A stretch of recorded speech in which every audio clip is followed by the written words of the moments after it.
तुला शिकवीन चांगलाच धडा या मालिकेच्या आजच्या भागात आपण पाहणार आहोत. अक्षरासोबत जी नर्स असते ती तिला सांगत असते की मॅडम खरंच माझं नाव सुलभा आहे, नीरजा नाही. आणि ते ऐकून अक्षराला आश्चर्य वाटतं.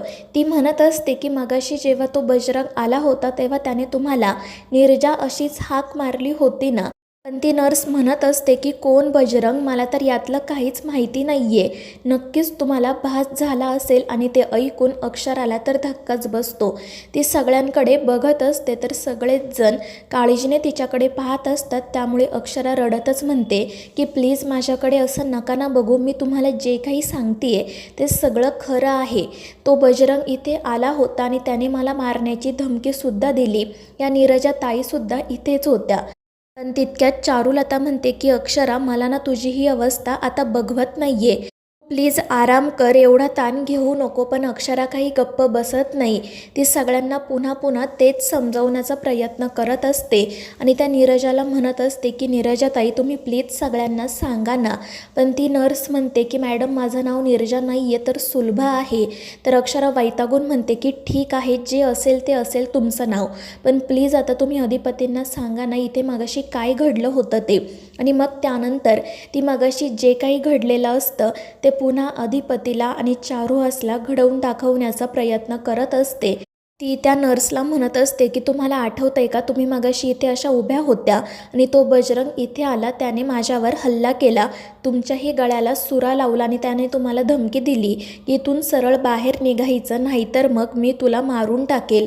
त्याने तुमच्या मुलीला सुद्धा जीवे मारण्याची धमकी दिली. मला माहिती आहे कदाचित त्यामुळे तुम्ही घाबरला असाल, पण प्लीज तुम्ही अधिपतींना तरी सांगा, ते आपल्याला नक्की वाचवतील.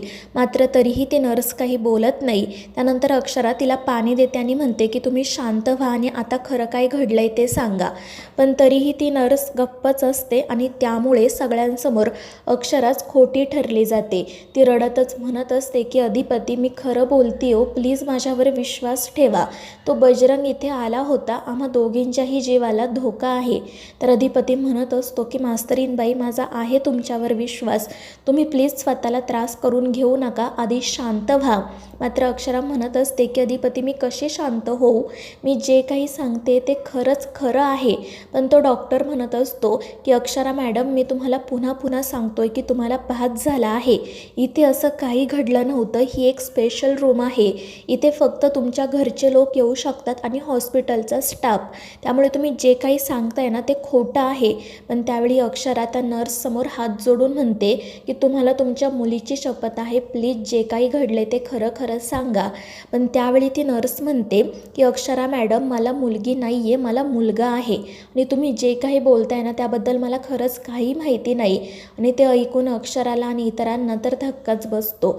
अक्षरा म्हणत असते की हे काय बोलताय तुम्ही, मगाशी तर तो बजरंग म्हणाला ना की तुमच्या मुलीचं नाव वृषाली आहे, ती 8वीत शिकते. तर ती नर्स म्हणत असते की नाही असं काहीच नाही आहे. तर डॉक्टरही म्हणत असतो त्या सुलभाताईंना मी गेली 12 वर्ष ओळखत आहे, मी त्यांच्या कुटुंबियांना सुद्धा व्यवस्थितपणे ओळखतो, त्यांना खरंच मुलगा आहे मुलगी नाही.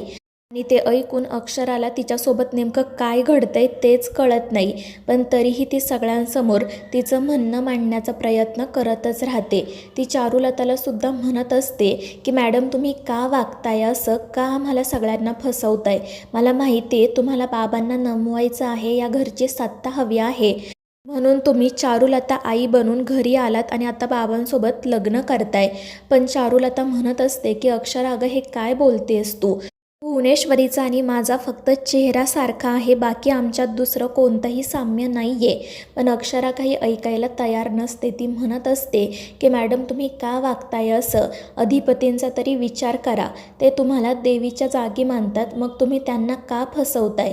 मला आता कळून चुकलंय की तुमचं प्रेम तुमची माया सगळं खोटं आहे, तुम्हीच खोट्या आहात. आणि मग त्यानंतर ती मोठमोठ्याने रडू लागते. तर अधिपती तिला शांत करत असतो. तर अक्षरा म्हणत असते की अधिपती मला इथे नाही थांबायचे, प्लीज आपण घरी जाऊयात. आणि ती घरी जाण्यासाठी निघते पण अधिपती जागचा हालत नाही. त्यामुळे अक्षरा वैतागून म्हणत असते की अधिपती काय झालं आता, प्लीज माझ्यावर विश्वास ठेवा, मला इथून जाऊ द्या, मला इथे नाही राहायचे. हे सगळं खूप भयानक कारस्थान आहे, हे सगळेच जण मला वेडं ठरवण्याचा प्रयत्न करतायत. पुढे ती असंही म्हणते की आपण यांचं जे लग्न ठरवलं होतं ना ते सुद्धा कॅन्सल करू. पण तितक्यात चारुहास सर म्हणतात की अक्षरा बाळा, अगं सावर स्वतःला, माझा तरी विचार कर, मला तुझी ही अशी अवस्था नाही बघवते, तू प्लीज लवकर बरी हो आणि घरी चल, तुला बरं वाटावं म्हणून आम्ही लग्नाचा मुहूर्त अलीकडे घेतला आहे. आणि ते ऐकून अक्षराला तर धक्काच बसतो. ती म्हणते की बाबा हे काय करताय तुम्ही, मी लग्नाचा मुहूर्त अलीकडे का घेतलाय, तुम्हाला नक्कीच या भुवनेश्वरी मॅडमने सांगितलं असेल ना. आणि त्यावर चारुहास सर म्हणतात की हो, मला चारूनेच सांगितलं, पण तिने ते तुझ्याचसाठी सांगितलं, तुला लवकर बरं वाटावं म्हणून. पण अक्षरा म्हणत असते की नाही बाबा, तुम्हाला कळत नाही आहे, तुम्ही चारूल आता आईंसोबत नाही तर भुवनेश्वरी मॅडमसोबत लग्न करताय, प्लीज हे लग्न नका करू. मात्र चारुहास म्हणत असतो की अक्षरा, अगं त्या भुवनेश्वरीचं नावसुद्धा घेऊ नको, आणि जर तुला हवं असेल ना तर मी सुद्धा पुन्हा कधीच तिच्याबद्दल बोलणार नाही. पण मला सांग, मला तिच्यामधला आणि चारूमधला फरक कळणार नाही का गं, मी खरंच सांगतोय, ही चारुलता आहे माझी बायको. पण अक्षरा त्यांचं काही ऐकून घेत नाही. ती पुन्हा अधिपतीला समजवण्याचा प्रयत्न करत असते की निदान तुम्ही तरी माझ्यावर विश्वास ठेवा, तुम्ही मला प्रॉमिस केलं होतं ना की तुम्ही कायम माझी साथ देणार, मला सपोर्ट कराल, मग जर आपल्या नात्यात विश्वासच नसेल तर मग कसं होईल. तर अधिपती म्हणत असतो की मास्तरीनबाई, माझा तुमच्यावर पूर्ण विश्वास आहे, पण आपण नंतर बोलूयात ना, तुम्ही आधी शांत व्हा. पण अक्षरा काही शांत होत नाही आणि तिची ती अवस्था बघून चारुलता म्हणते की मला हिची ही अवस्था बघवत नाही आहे, डॉक्टर प्लीज तुम्ही काहीतरी करा. आणि त्यामुळे ते डॉक्टर पुन्हा नर्सला अक्षराला इंजेक्शन द्यायला सांगतात. अक्षरा इंजेक्शन घ्यायला तयार नसते, ती खूप आरडाओरडा करते, अधिपतीला समजावते, पण त्या सगळ्याचा काहीच उपयोग होत नाही. त्यानंतर अजून एक नर्स येते, ती अक्षराला पकडून ठेवते, तर दुसरी नर्स तिला इंजेक्शन देते. त्यामुळे अक्षराची पुन्हा शुद्ध हरपू लागते. तर डॉक्टर सगळ्यांना सांगतात की तुम्ही बाहेर चला, त्यांना आराम करू द्या. त्यामुळे ते सगळेजण तेथून निघून जातात. अधिपती कसाबसा अक्षराला त्या बेडवर झोपवतो आणि मग तेथून जाण्यासाठी निघतो. पण तितक्यात अक्षरा त्याचा हात पकडते. तर अधिपती म्हणत असतो की मास्तरीनबाई काळजी करू नका, मी कायम तुमच्या सोबत आहे. आणि मग तो तेथून निघून जातो. दुसरीकडे चंची हॉस्पिटलमध्ये जाण्यासाठी निघालेली असते, पण तितक्यात तिला तो बजरंग दिसतो आणि बजरंगला बघून तर तिला धक्काच बसतो. ती म्हणत असते की बाजा, तू इथे काय करतोय, तू तर जेलमध्ये होता ना. तर तो बजरंग म्हणत असतो, तू कोण आहेस ग आणि इथे काय करते. आणि मग त्याच्या लक्षात येतं की ती चंचला आहे, दुर्गेश्वरीची मुलगी. तर चंची म्हणत असते, म्हणजे ती मास्तरडी जे काही बोलत होती ते खरं होतं, तर तू जेलमध्ये नाही आहे तर बाहेर आहे. तो बजरंग म्हणत असतो की तुला काय करायचं आहे ग, निघ इथून.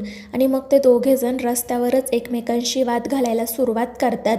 चंची म्हणत असते की आता ना मी अधिपतीला जाऊन सांगणार आहे, तू खरंच बाहेर फिरतोय ते. आणि मग ती हसतच तेथून निघून जाते. तर तो बजरंग काळजीत पडतो. त्यानंतर चंची घरी येते, तर आजी तिला सांगत असतात की आधी तू चारुलताबाईंना फोन कर, मला सुनबाईची काळजी वाटते. पण तितक्यात चारुहास सर आणि चारुलता घरी येतात. चारुहास सर तर खूप काळजीत असतात. तर आजी चारुलताला विचारत असतात की काय झालं, सुनबाई ठीक आहे ना. तर चारुलता पटकन म्हणते की तिच्या डोक्यात बिघाड झाला आहे. आणि ते ऐकून चारुहास सर रागातच तिच्याकडे बघू लागतात. आणि मग त्यानंतर ते एक निर्णय घेतात. ते चारुलताला म्हणतात की आपण हे लग्न थांबवूयात, अक्षराची अशी अवस्था असताना मी लग्न नाही करू शकत. आणि ते ऐकून चारुलता त्यांना समजवण्याचा खूप प्रयत्न करते, पण चारुहास सर काही तयार होत नाही. दुसरीकडे अधिपती पुन्हा पोलीस स्टेशनमध्ये कॉल करतो. तो त्या इन्स्पेक्टरला पुन्हा विचारत असतो की खरं सांगा, तुमच्याकडून नक्की काही चूक झालेली नाही आहे ना. कारण जर तो बजरंग खरंच पोलीस स्टेशनमध्ये आहे तर आमच्या मास्तरीनबाईंना तो बाहेर कसा काय दिसतोय. मात्र तो इन्स्पेक्टर अधिपतीला काही सांगतच नाही. आणि मग अधिपतीच पुन्हा पोलीस स्टेशनला जाण्याचं ठरवतो. तर मित्रांनो, या मालिकेच्या पुढील भागांच्या अपडेटसाठी आपल्या चॅनेलला सबस्क्राईब करा.